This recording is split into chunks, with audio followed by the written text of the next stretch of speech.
Всем доброй ночи, друзья мои. Хочу вначале вам напомнить, что те чистки, которые я даю вам, они очень сильные. И они очень во многом помогают вам справиться с определенными трудностями и проблемами. Например, могут помочь организму обновиться, восстановиться, обойтись без операции, очень часто так бывает, исцелить свою кровь, избавиться от человеческой зависти, открыть закрытые дороги, убрать безденежье и так далее. Для того, чтобы каждому человеку отдельно не объяснять, не снимать, точнее, не объяснять, не записывать и так далее, я решила когда-то, что я просто буду снимать и грамотно, ясно, четко рассказывать, что делать в той или иной ситуации, давать людям работы. И, естественно, за один раз я могу помочь огромному количеству людей. Потому что этот ролик увидят не только в этот момент много тысяч людей, но и после, когда этот ролик останется в интернете, опять же, много тысяч людей могут воспользоваться этой работой и помочь себе. Хочу вам сказать, что в принципе эти чистки, они убирают очень многое. И во многих ситуациях помогают. Есть некоторые исключения. Если это работа сильного мастера, чистки это снять не смогут. Они могут оттянуть определенное количество времени, отсрочить до того момента, пока вы не найдете более сильного человека, который снимет и избавит вас от этого. Если это проклятие рода, то, опять же, они могут отчасти смягчить ваше состояние, облегчить, но не более того. Это примерно так, как если бы у вас болел какой-нибудь орган, там голова, рука и так далее. И вам врач говорит, поскольку сейчас ночь, чтобы никуда не ехать, например, там знакомый, да, может посоветовать, или в интернете советует, выпейте там данное лекарство, оно вам поможет уснуть и как бы избавиться от боли до утра. А утром, конечно, обязательно сходите и узнайте, настолько ли сильная проблема. Вот чем разница между чисткой, которую проводит ведьма, и чисткой, которую она дает, если у вас серьезная проблема. То есть профессиональные работы и сильные проклятия чистки не снимут. То есть вы не снимете себя. Но можете спасти себя на некоторое время. Оттянуть это время, отсрочить, как я уже говорила, пока не найдете сильного мастера.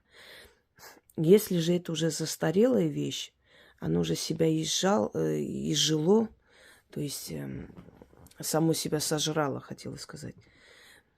Если вы уже практически одолели своей силой внутренней, своим духом, иногда люди могут пережить очень страшные вещи. И те сущности, которые были отправлены в его жизнь, в его судьбу, не смогли справиться. Не потому, что они слабые, а потому, что слабый мастер отправил. Но в любом случае остаточное явление, это осталось, это нужно убрать окончательно, понимаете? Чтобы оно по новой не возобновилось, чтобы они вновь где-то там, оседая на вашей энергии, вновь не усилились и не начали сжирать вашу жизнь. То такие чистки могут вам помочь окончательно убрать.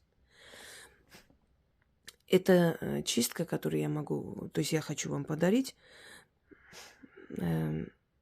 это больше для обновления женского здоровья, женской сути.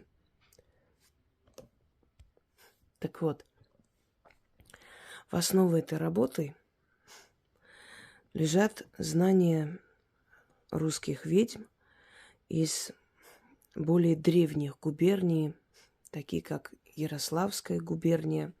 Но это позже стало губерния, конечно, это было Ярославское княжество, Черниговское княжество.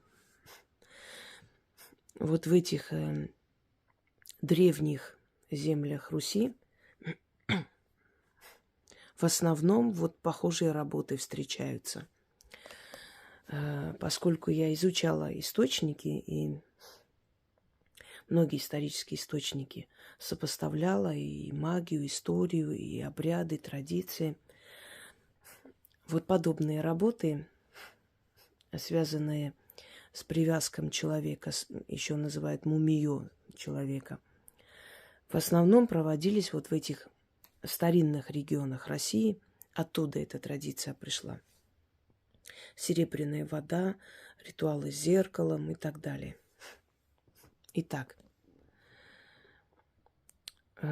обращение здесь к полуночнице. Считается, что полуночница – это дочери ночи. И если полуночница хочет отомстить, то она может наслать на всю семью бессонницу, переполохи. Это уже дочери полуночницы, переполохи, страхи, когда человек в таком тревожном состоянии не может найти покой и отдохнуть. Но к полуночнице можно обратиться и попросить о помощи, и попросить убрать и забрать черноту. Почему к таким духам, таким силам обращаются? Для того, чтобы они убрали черноту.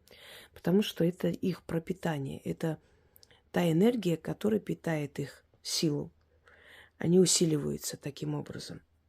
Вот поэтому они с радостью забирают с людей вот эту черноту. Это их еда, так называемая. Во Вселенной каждый дух, каждая сила, она имеет определенную потребность в энергии. Все распределено правильно. А вот подобные сущности, подобные невидимые создания, которых мы называем духи, ну, по сути, если так подумать, что это? Это разумы. Невидимые нам разумы, которые обитают в потустороннем пространстве.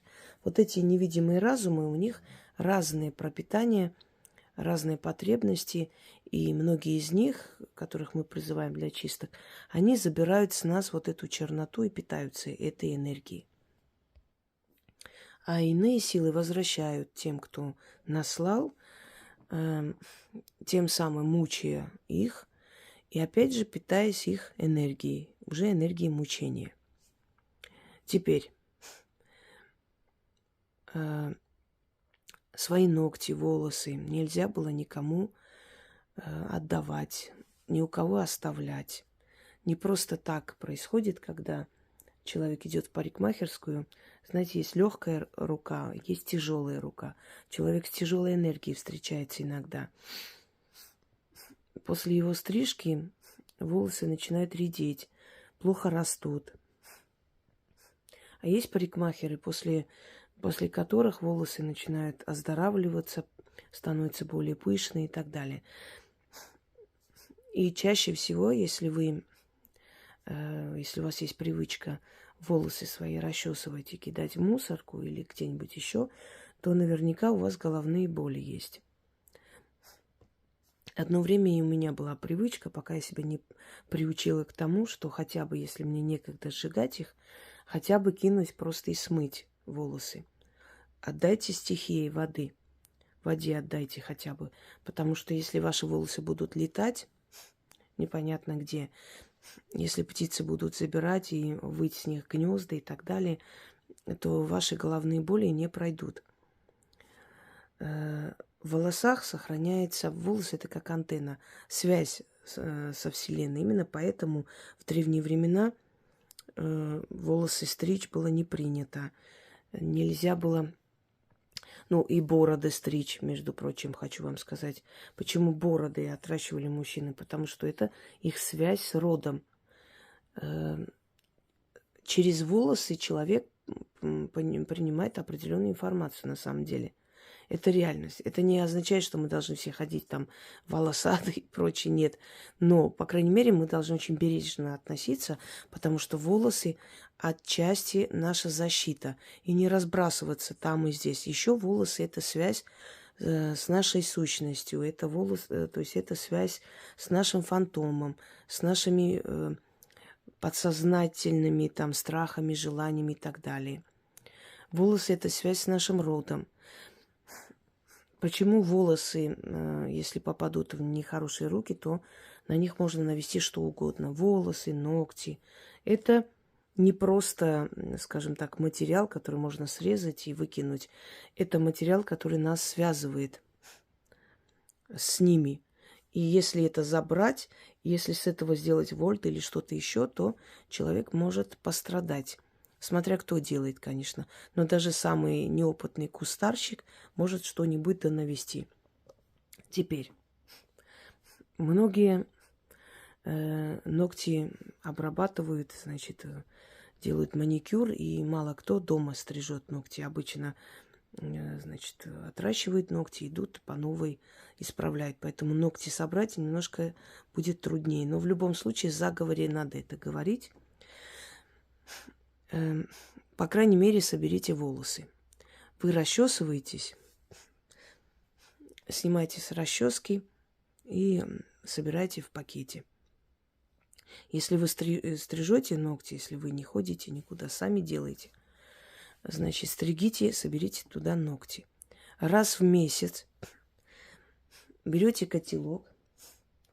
Раньше сжигали дрова, другие там, скажем так, такие материалы для розжига. Сейчас более современный мир. Можете брать спирт. Можете брать даже вот для розжига костров. Оно там состоит из парафина. В принципе, можно и этим. Значит, в этом котелке сжигаете и читайте над огнем. Можно перемешивать, можно там добавлять сверху масло или спирт, чем вы сжигаете, смотря. Значит, можете читать даже тогда, когда огонь погас. Читать надо 6 раз. Раз в месяц. Ну, не обязательно прям строго соблюдать. Ну, как вспомните, месяц прошел, все уже собрано, берете это все, сжигаете в этом котелке, 6 раз говорите эти слова, после чего смываете в унитаз, смываете в раковину, куда у вас удобнее смывать, туда и смывайте. Если у вас рядом есть река, можете в реку кинуть. Но, конечно, лучше смыть дома и закончить этим. И запомните, нельзя кидать это в стоячую воду, потому что стоячая вода, болотная вода, озерная вода, море, оно символизирует как бы застой. Только река символизирует жизнь, продвижение вперед. Если вы вот сделаете это своей привычкой, по сути, вам придется в год, наверное, 12 раз это проводить. Если вы сделаете это своей привычкой, вы начнете замечать вот через месяц, 2, 3, что вы начинаете молодеть, вам становится легче, у вас лучше становится самочувствие, у вас снимаются отеки ног. Дело в том, что мы живем в социуме. Вокруг нас огромное количество ненависти, злости, зависти. Особенно, если вы на виду, особенно, если вы умный человек, яркая личность и так далее. Это подходит и для женщин, но оно может и обновить и мужскую энергию. Здесь четко, ясно не сказано, что это именно вот женская энергия или мужская. Почему я для женщин рассказываю? Потому что в основном женщины это делают. Женщины больше связаны с миром духов, у них более развито это чутье, понимание. Знаете, не помню, кто из древних колдунов сказал: все смеются над магией до тех пор, пока не испробовали сами. и не увидели это чудо. Вот поэтому у мужчин немножко другая психология. Они начинают верить в это, когда видят, что действительно ваши заговоры принесли в семью деньги, удачу. Они начинают в это верить. Даже сами напоминают, что иди сделай, начитай, может, чего надо купить для фортуны. Еще раз повторюсь, женщина верит и получает. Мужчина получает, только потом верит. Мы по-разному созданы, по-разному живем и по-разному чувствуем. Итак, вам нужно месяц собирать ногти и волосы. Если ногти не собираете, хотя бы волосы. Волосы-то вы точно расчесываете. Если пойдете в парикмахерскую, вам постригут, попросите там что-нибудь постелить и после отдать вам ваши волосы. Не оставляйте там волосы. Пусть даже с чужими волосами, неважно, но забирайте. И сожгите, естественно. Значит, волосы, ногти. Ну, для розжига спирт подходит или еще что-нибудь, что удобно. Сжигайте, но сжигать нужно после 12 ночи, то есть 00:00 ночи. Это время полуночниц, с 00 до 03. Это самое активное время духов. Поэтому старайтесь такие сильные работы делать вот в этом промежутке. 6 раз начитали, смыли, ложитесь спать. У вас будет сон, как у младенца. Успокойте нервную систему, прям станет легче, вот боль в ногах отпустит и так далее. На самом деле вы помолодеете. Вот что у вас будет происходить. Сделайте это. Знаете, иногда нужно и себе помочь, не только другим. Если вашей дочери больше 12 лет, ей тоже можно это провести. Точно так же собрать свои волосы, ногти, заодно и вы научите ее этому. И это станет привычкой на всю жизнь. Это замечательная привычка. И после чего проведете и обновите свое женское состояние и здоровье. Мужчины могут провести. У мужчин не такие длинные волосы, но ногти-то они стригут. Пусть будет какая-то часть волос, какая-то часть ногтей. И у них организм обновится. Просто я знаю, что это будет делать женщина, поэтому больше нацелена на них. И заговор следующий. Пойду я простоволосая и босоногая. Из дома в ворота, из ворот во чисто поле. Там сидит на троне мать-полуночница. У ее ног костер жертвенный яро пылает. Всю черноту людскую сжигает. Полуночница-матушка, узри меня, услышь меня. В моем деле подсоби мне. Кидаю в костер у ног полуночницы волосы и ногти. Если у вас только волосы, значит только волосы. Только ногти, значит только ногти. Через ногти мои, через мои волосы тело свое очищаю. Всю черноту с себя снимаю. В огне сжигаю порчи и корчи, с глаз и злой посыл. Людская зависть. Навели мне, али сама на себя стянула. Сгори скверно, чернота. Часть дымом уйди, часть в воду пойди. Очищайся, мое тело, моя душа и разум, обновись разом. Ключ, замок, язык. Заклято. Еще раз. Пойду я простоволосая и босоногая. Из дома в ворота, из ворот во чисто поле. Там сидит на троне мать-полуночница. У ее ног костер жертвенный яро пылает. Всю черноту людскую сжигает. Полуночница-матушка, узри меня, услышь меня. В моем деле подсоби мне. Кидаю в костер у ног полуночницы свои волосы и ногти. Через ногти мои, через мои волосы тело свое очищаю. Всю черноту себя снимаю. В огне сжигаю порчи и корчи. С глаз и злой посыл. Людская зависть. Навели мне, али сама на себя стянула. Сгори скверно, чернота. Часть дымом уйди, часть в воду пойди. Очищайся, мое тело, моя душа и разум, обновись разом. Ключ, замок, язык. Заклято. Еще раз прочитаю, вам нужно 6 раз напомню. Пойду я простоволосая и босоногая, из дома в ворота, из ворот во чисто поле. Там сидит на троне мать-полуночница. У ее ног костер жертвенный яро пылает, всю черноту людскую сжигает. Полуночница-матушка, узри меня, услышь меня, в моем деле подсоби мне. Кидаю в костер у ног полуночницы свои волосы и ногти. Через ногти мои и через мои волосы тело мое очищаю. Свою черноту себя снимаю. Всю черноту, извиняюсь, себя снимаю. В огне сжигаю. Порчи и корчи, с глаз и злой посыл. Людская зависть навели мне, али сама на себя стянула. Сгори, скверная чернота. Часть дымом уйди, часть в воду пойди. Очищайся, мое тело, моя душа и разум. Обновись разом. Ключ, замок, язык. Заклято. Здесь откуп не нужен, потому что вы отдаете откупом ту самую черную энергию, которая с вас снимается. Вы отдаете полуночным духам, той самой полуночнице. Но когда у вас обновится, вам станет легче, вам станет хорошо, вы сами откупайтесь, как посчитаете нужным. Вам подскажут. Люди, которые часто пользуются моими работами, рано или поздно начинают получать очень явные и очень открытые подсказки. Желаю вам всем удачи. Пусть эта работа тоже будет в вашей копилке и принесет вам много хорошего в жизни. Всем всего хорошего.